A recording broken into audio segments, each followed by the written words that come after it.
विकलांग की इडली सांबार काट और ट्रैफिक पुलिस। वसंत देसाई को एक्सीडेंट में एक टांग खोकर विकलांग बनकर 4 महीने हुए। अब वो डिग्री पास होकर लकड़ी के मदद से कंधे के नीचे लगाकर लंगड़ते हुए नौकरी के लिए ढूंढने लगा, लेकिन बेचारे को कहीं पर भी नौकरी नहीं मिल रहा था। अच्छा नौकरी करके उनका देखभाल करेंगे कहकर आस करते हुए उनका माँ पिता मध्यंतर वर्गीय जोड़ा पता नहीं क्या श्राप है। कोरोना के समय पर वे भी गुजरने के वजह से वसंत बहुत दुखी में था, अकेला रह गया। तब बगल वाला अंकल, बेटा तुम्हारा पास बहुत कम पैसे है लग रहा है, अगर वो भी खत्म हो जाएंगे तो तुम्हारा एक वक्त गुजरना बहुत मुश्किल हो जाएगा, इसलिए मेरा बात सुनकर अभी कुछ काम करना शुरू करो और थोड़े पैसे कमाना शुरू करो कहकर सलाह दिया। ऐसे वो 3 पहिए वाला रिक्शा गाड़ी को सेकंड हैंड में खरीदा।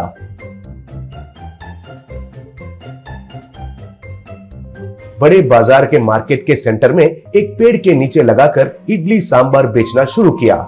उस सेंटर में हर रोज ड्यूटी करने वाला ट्रैफिक कांस्टेबल काशीनाथ 4 दिन से वसंत को पेड़ के नीचे इडली का व्यापार करते हुए देखकर, हाँ ये क्या है, मेरा इलाका में मेरे परमिशन के बिना बहुत कमा रहा है, उसके बारे में अभी पता करता हूँ।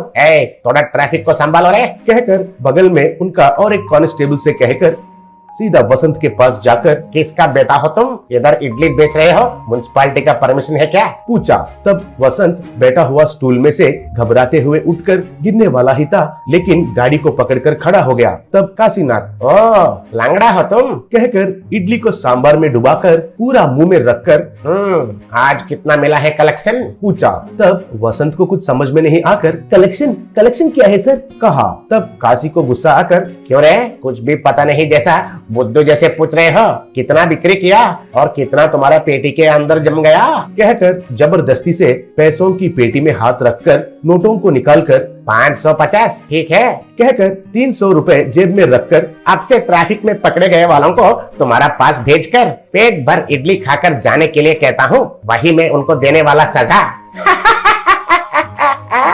कहकर जोर से हंसने लगा। तब वसंत डर के मारे देखकर, सर वो सजा कैसा बनता है सर पूछा। तब काशीनाथ, अरे तुम तो एक नंबर का बेवकूफ जैसे लग रहे हो, तुम्हारा पैसों की पेटी शाम तक भर जाएगा ना, उसमें मेरा हिस्सा आधा लेकर ड्यूटी के बाद घर जाते समय रास्ते में एक क्वार्टर खरीद कर चिकन पार्सल लेकर इडली को चिकन में डुबा कर खाता हूँ। सही में मिल गए हो मेरे बिजनेस पार्टनर जैसे कहकर चला गया। वसंत बहुत दुखी होकर स्टूल पर बैठ गया। ऐसे काशीनाथ हर रोज आकर वसंत के पास पैसे लेकर जाने लगा। ये देखकर बगल वाले बहुत दुखी होने लगे। फूल बेचने वाली एक औरत, बेचारा इस विकलांग को उस पैसे लूटने वाले बदमाश पुलिस वाले से कैसे भी बचाना चाहिए बोली। तब सब लोग हाँ कहे। अगले दिन फूल बेचने वाली औरत थोड़े पत्ते वसंत को देकर, देखो बाबू, कल पुदीना चटनी के बदले इन पत्तों से चटनी बनाओ और अच्छे से हींग और अदरक डालकर मजेदार स्वादिष्ट बनाकर किसी और को डाले बिना उस पापी पुलिस वाले को इडली में डालकर दे दो, बाद में कुछ तो होगा।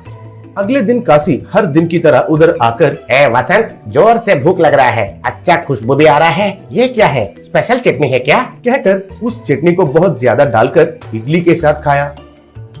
बाद में कहकर टकारा करते हुए, अरे तेरी तो बहुत बढ़िया बनाया है रे तुमने चटनी को कहकर पेट के पास खुजालते हुए, क्या रे पेट के अंदर से खुजली हो रहा है, बाप रे कोई माँ आई कहकर चिल्लाते हुए यूनिफॉर्म को निकालकर बगल में फेंक कर पेट पर, पीछे पर और पूरा बदन पर खुजालते हुए, बाप रे पेट के अंदर से खुजली, पेट के अंदर खुजली कहकर चिल्ला रहा था।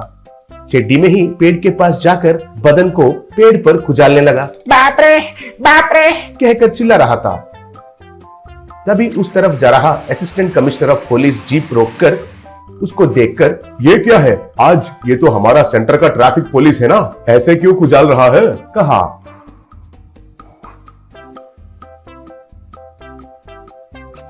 उधर छोटे छोटे व्यापारी उनके पास आकर हाथ बंद करके वसंत को दिखाकर जो हुआ वो सब बताए। तब वो, ये तो कठिन से कठिन कैदियों को हम जो 3rd डिग्री देते हैं वैसा दिख रहा है अच्छा है, कांस्टेबल उसको ऑटो में चढ़ाकर स्टेशन में लेके जाओ और खुजली का दवाई डालकर लाना, नहीं तो खुजाल खुजाल कर यही मर जाएगा जैसा लग रहा है कहकर जीप में चला गया। तब वसंत उस फूल बेचने वाली औरत से, ये बताइए आपने जो पत्ते दिए थे चटनी के लिए वो क्या है आंटी, पूछा। तब वो औरत वो तो खुजली देने वाले पत्ते हैं बाबू, बोली। ऐसे उस ट्रैफिक कांस्टेबल का झंझट खत्म होने के वजह से वसंत उधर हर रोज सांभर इडली बेचते हुए खुशी से जीने लगा।